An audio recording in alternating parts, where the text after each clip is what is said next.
오늘 본문에도 보면 한 해 한 해를 버티면서 그렇게 견뎌온 사람들의 이야기가 나옵니다.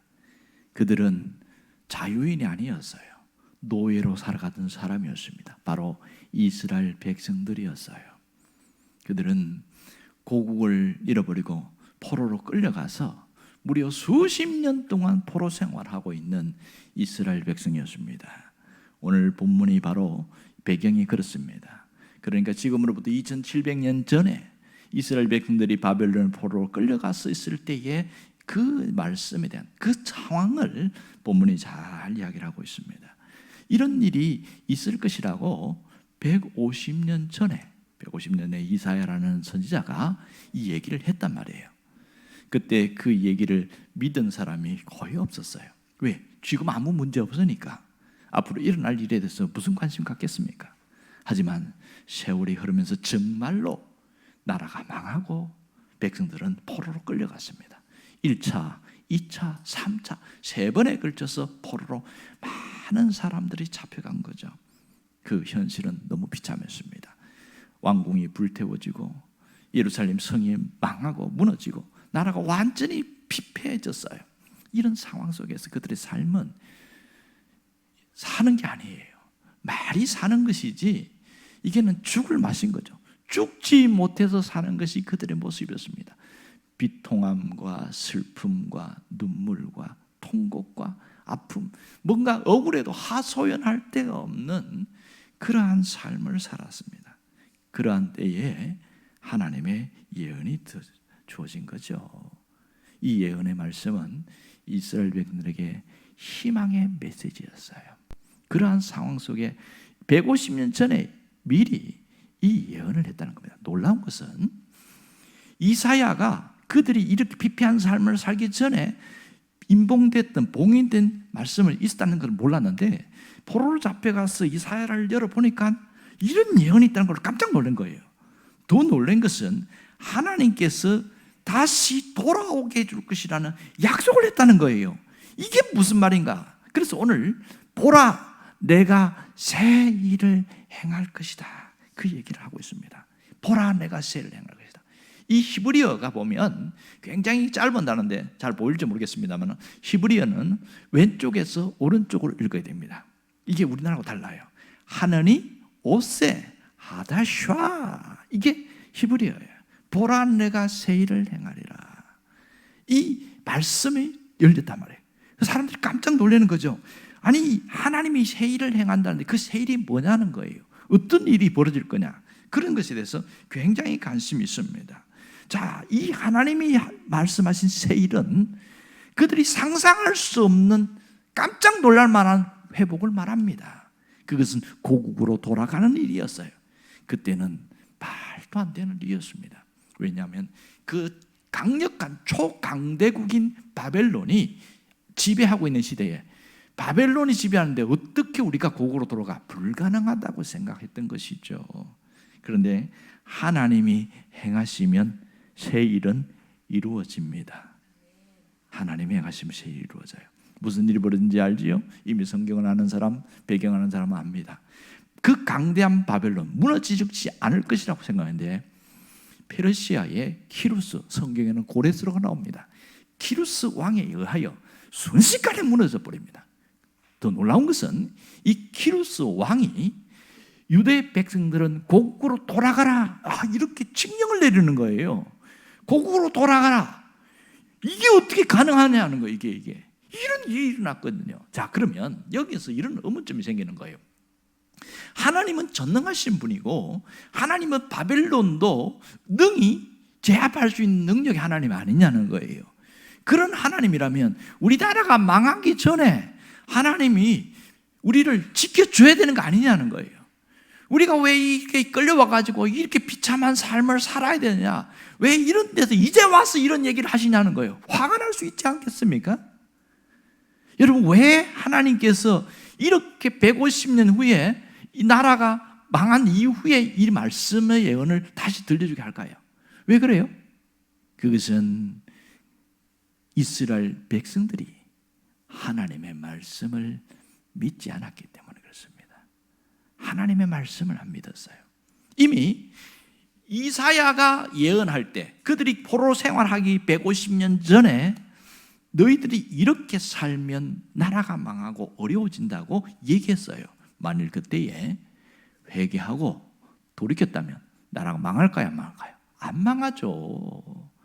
그때에 하나님, 우리가 참 하나님을 떠나서 우리가 잘못됐습니다 통곡했다면 결코 나라가 망하지 않았을 겁니다. 하지만 대부분 사람들이 무슨 소리 하느냐고, 웃기는 소리 하지 말라고 그러면서 비웃어 버렸어요. 그리고 세월이 흘러간 거죠. 그런데요, 나라가 망하기 직전에 예레미야라는 선지자를 하나님이 보냈어요. 예레미야 선지자가 이대로 가면 망한다고 한 번 더 경고를 해준 거죠. 그런데도 예레미야를 핍박하고 저 우물구덩이, 마른 우물구덩이 집어넣어서 죽이려고 하고 이렇게 온갖 핍박하고 안 믿었어요. 하나님의 말씀을 안 믿었어요. 결국은 나라가 망하게 됩니다. 그런데 하나님이 예레미야를 통하여 희망의 메시지를 하나 던져줘요. 망하긴 하지만 70년 만에 다시 돌아오게 할 것이다. 그것이 예레미야 29장 10절입니다. 한번 읽어볼까요? 여호와께서 이와 같이 말씀하시니라. 바벨론에서 70년이 차면 내가 너희를 돌보고 나의 선한 말을 너희에게 성취하여 너희를 이곳으로 돌아오게 하리라. 이곳으로 돌아오게 하리라. 이것이 하나님이 행하시는 새 일입니다. 현실적으로 말도 안 되고 불가능한, 깜짝 놀랄 만한 새 일, 회복의 역사, 이것이 하나님이 이스라엘 백성에 주신 예언적 메시지면서 오늘 우리에게 주시는 동일한 메시지인 것을 알 수 있습니다. 정말 이 이스라엘 백성들이 하나님의 말씀대로 성취되는 걸 보고 너무 놀란 거예요. 너무 기뻐가지고 시편 126편인가요? 거기 보면 너무 막 행복해서 막 이런 얘기를 하는 거예요. 함께 읽어봅시다. 126편 1절과 2절입니다. 다 같이요. 여호와께서 시온의 포로를 돌려보내실 때에 우리는 꿈꾸는 것 같아도다. 그때에 우리의 입에는 웃음이 가득하고 우리의 혀에는 찬양이 찼었도다. 그때의 문나라 가운데서 말하기를 여호와께서 그들을 위하여 큰 일을 행하였도다. 우리가 꿈꾸는 것 같아도다. 여러분, 지금 우리 현실이 너무나 암울해요. 여러 가지가 불안하고 상황이 어려워요. 살기가 너무 힘들어요. 다 힘들다고 그래요. 모두가. 그것이 현실입니다. 하지만 하나님이 우리에게 새 일을 행하실 것을 믿을 수 있기를 바랍니다. 이스라엘 백성들이 꿈꾸는 것 같은 그런 일들이 현실적으로 재현될 수 있다는 거예요. 그들은 오면서 하나님께서 큰 일을 행하셨다고 났습니다. 하나님께서 새 일을 행하신다는 거예요. 이걸 믿는 자들은 놀라운 일들이 똑같이 일어난다는 겁니다. 왜 그래요? 하나님의 손에 이스라엘의 운명이 있거든요.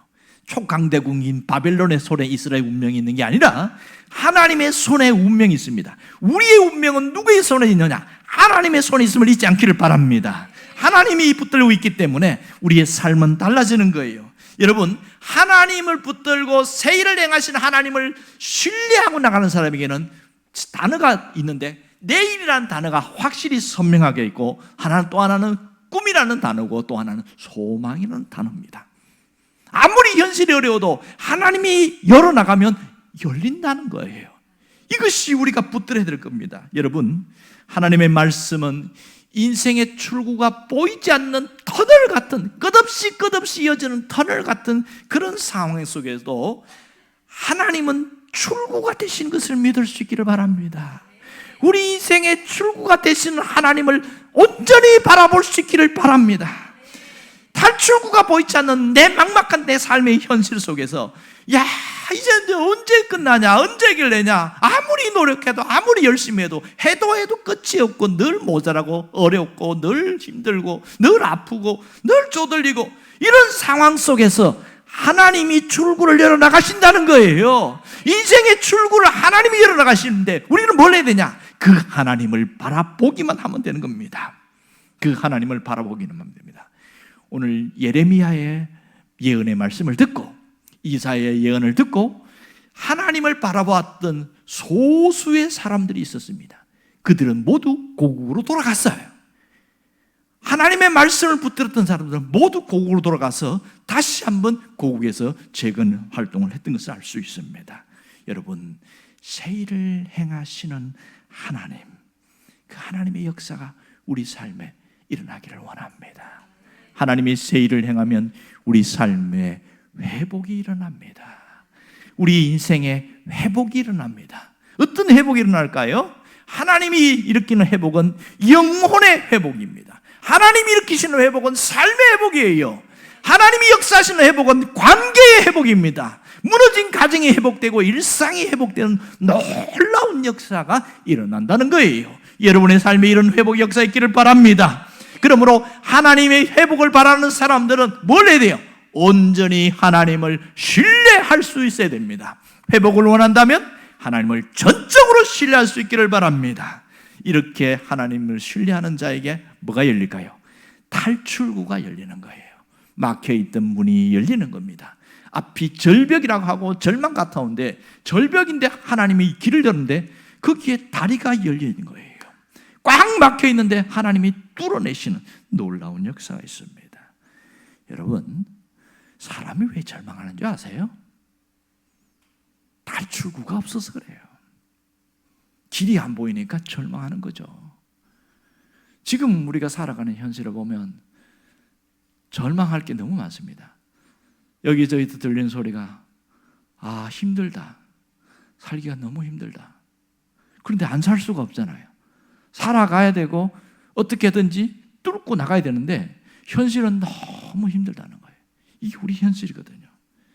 여러분, 어떤 일을 하다가 내가 꽉 막힌 현실에 서 있을 때, 내 앞에 벽이 있다고 느껴질 때, 그때 왼쪽으로도 오른쪽으로 뚫어도 뚫어지지 않을 때, 그때 사람의 마음이 무너지기 시작합니다. 사람이 절망하는 것은 출구가 없기 때문에 그렇습니다. 출구가 안 보이기 때문에 그런 거예요. 그러나 우리 인생에 하나님이 출구를 만드신다는 것을 잊지 않기를 원합니다. 하나님이 인생의 출구가 되십니다. 여러분, 우리 인생에는 출구 없는 일들이 시차를 반복해서 나타나고 환경을 뛰어넘어서 나타나고 각 저마다 크고 작은 일들이 많이 나타나지만, 하지만 하나님은 우리의 인생의 출구가 되십니다. 이것을 믿는 사람은 뭘 해야 돼요? 하나님을 온전히 바라봐야 됩니다. 이건 훈련되어져야 되는 거예요. 왜 온전히 바라봐야 된다고 말하는 줄 아세요? 자꾸 눈앞에 있는 현실이 보이기 때문에 하나님이 안 보여요. 하나님이 어떤 형상이라도 있으면 그 형상을 보면서 갈 수 있지만, 눈에 안 보이는 하나님을 어떻게 바라보고 갑니까? 내 마음속에 하나님을 그리고 가는 거죠. 내가 붙들었던 말씀을 갖고 가는 거예요. 이게 하나님을 바라보는 삶의 모습 아니겠어요? 여러분, 더 이상 과거에 묶여있지 말기를 바랍니다. 더 이상 내가 실수한 것에 묶여있지 말기를 바라요. 실패한 것 때문에 거기서 절망하지 말기를 바랍니다. 새 일을 행하시는 하나님을 보아야 합니다. 하나님께서 내게 새 일을 만들어 나가실 것이고 지금도 만들고 계신 그 하나님을 바라볼 수 있기를 바랍니다. 여러분, 하나님을 바라보는 게 우리에게 답입니다. 지옥 같은 인생, 너무너무 힘든 인생을 벗어나는 방법은 하나님이 길을 열어나갈 때 가능한 거죠. 누구에게 열어갈까요? 하나님을 바라보는 자. 어떤 하나님? 새 일을 행하시는 하나님을 바라보는 자에게 그 일을 행합니다. 그러면 우리 삶에 어떤 일이 벌어질까요? 광야에 길이 나타나고 사막이 강이 되는 놀라운 역사가 있습니다. 하나님은 지금도 우리 삶에 이 역사가 있게 하십니다. 광야에 길을 내시고 사막에 강을 내시는 하나님이십니다. 오늘 19절 하반절에 뭐라고 이야기합니까?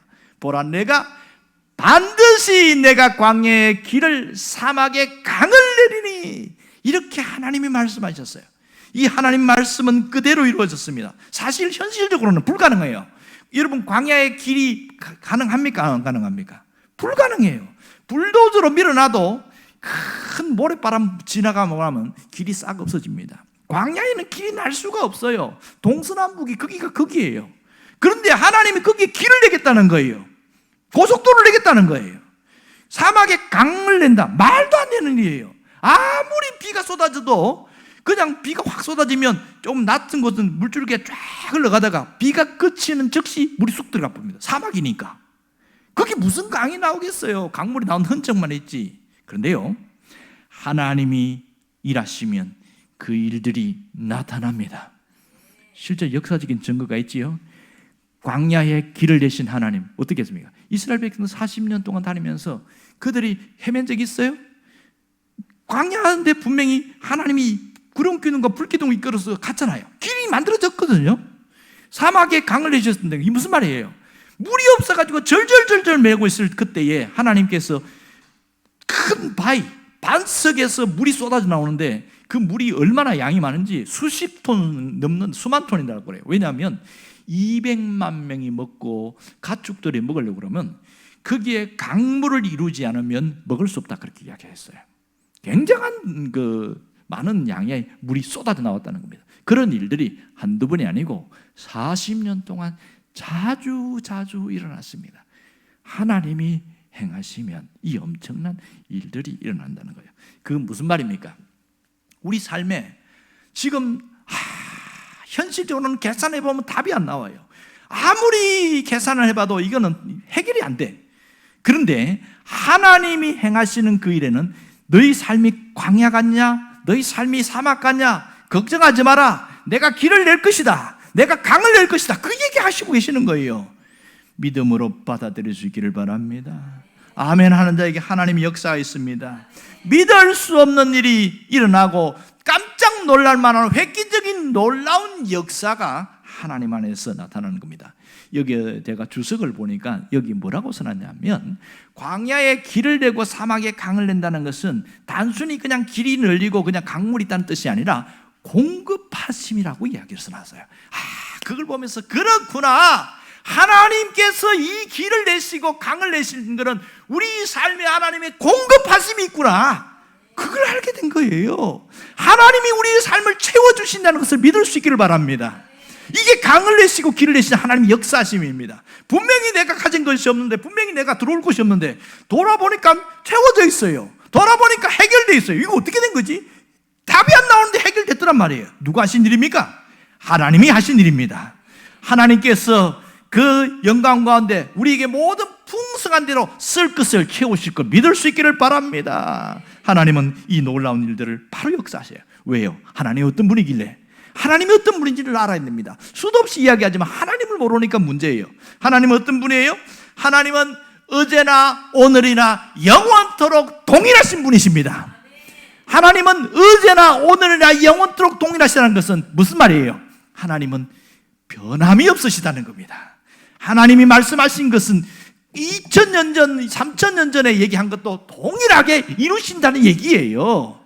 하나님은 회전하는 그림자도 없으신 분이십니다. 여러분, 우리 하나님은 회전하는 그림자가라는 거 뭐예요? 그림자가 움직인다는 것은 앞에와 뒤에가 다르다는 얘기잖아요. 하나님이 말씀하신 것은 바뀌는 일이 있어 없어요? 없어요. 둘 다 여기서 뭘 알 수 있어요? 변함이 없으신 하나님, 약속을 지키시는 하나님을 알 수가 있습니다. 그렇다면 내가 뭘 하면 될까요? 내가 뭘 하면 이 하나님의 역사를 경험할 수 있지요? 하나님이 우리에게 원하는 게 엄청나게 크고 불가능한 그런 일을 시키지 않습니다. 하나님이 우리에게 요구하는 것은 분명합니다. 그 말씀을 가슴에 새기면 되는 거예요. 어떻게 해요? 말씀을 가슴에 새기면 됩니다. 여러분이 뽑은 약속의 말씀을 가슴에 새기면 됩니다. 그래서 또 하나님께서 내게 주시는 말씀들이 있어요. 공동체 성경읽기 왜 합니까? 말씀을 새기기 위해서 하는 일 아니겠어요? 편식하지 않으려고. 그래서 공동체 성경읽기 하는 거예요. 여러분들이 이 일에 모두가 동참할 수 있기를 바랍니다. 그리고 약속의 말씀을 가슴에 새기고 그 다음에 뭘 해야 돼요? 기도해야죠. 참 좋구나 하고 그냥 마음만 들뜨인 사람에게 이루어져야 안 이루어져요? 결코 이루어지지 않습니다. 기도하는 사람에게 이루어집니다. 기도하는 사람에게. 하나님이 그렇게 말씀하셨거든요. 약속을 딱 주셨어요? 그런 다음 뭐라고 얘기하냐면 이 일이 이루어지기 위하여 너희가 구해야 할지니라.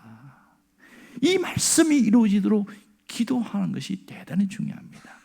하나님이 엘리야에게 그랬어요. 3년 6개월 동안 비가 안 왔는데 엘리사에게 내가 비를 주리라 그랬어요. 그러면 가만히 있으면 되잖아요. 근데 이 엘리야가 뭐 한 줄 아세요? 갈멜산 꼭대기에 올라가 가지고 무릎을 꿇고 그렇게 엎드려서 기도한 거예요. 왜 기도했어요? 하나님이 약속하셨으니까 기도했는데, 희한한 일은 하나님이 약속했는데 비가 안 오는 겁니다. 한 번 기도하고, 두 번 기도하고, 세 번 기도하고, 네 번 기도하고, 무려 7번째 기도했는데 비가 났어요. 웬만한 사람 같으면 절망하죠. 하나님, 나 왜 쪽팔리게 합니까? 왜 7번까지 기도했는데 하나님 안 들어주십니까? 그렇게 하지 않았어요. 왜요? 약속을 붙들었기 때문에. 단지 하나님이 사인만 줬어요. 손바닥만한 구름만 보여줬어요. 그때 하나님의 사인인 줄 알고, 야, 빨리 저 왕에게 비 온다고 얘기해라. 비 안 왔는데 비 온다고 얘기하라는 거예요. 이게 믿음의 사람입니다. 이것이 약속을 붙들고 사는 사람입니다. 말씀을 새기는 사람은요, 손바닥만한 구름, 이 사인을, 하나님의 사인을 보고도 하나님의 응답하심을 믿고 움직이는 거예요. 하나님은 그대로 역사하셨어요. 어마어마한 비가 쏟아지게 하지 않습니까? 누구에게 역사할까요? 말씀을 붙들고 기도하는 사람에게 역사가 일어납니다. 여러분이 그 역사를 일으킬 수 있기를 바랍니다. 그 다음에 한 가지 할 것은 외치는 거예요. 왜 외쳐야 될까? 자꾸 우리에게는 의심이 들어와요. 불신이 들어와요. 옆에서 야, 그런다고 되냐? 그런 황당한 거 믿지 마라. 좀 상식적으로 좀 생각 좀 하고 살아라. 아이고, 아무리 그런다고 해도 세상에 그게 어떻게 이루어져? 말도 안 돼. 자꾸만 주변의 소리가 흔들리게 만들어요. 우리가 흔들리지 않으려면 어떻게 돼요? 외쳐야 됩니다. 기도했으면 여기서 외쳐야 돼요. 누구에게 외쳐야 될까? 나 자신에게. 외치는 자에게 담대함이 생겨요. 모든 의심과 불신과 흔드는 소리가 싹 떠나갑니다. 외치는 자에게. 그래서 말씀을 새기고 기도하고 외치면 반드시 이루어집니다. 여러분에게 이 놀라운 역사 있기를 바랍니다. 기도하겠습니다.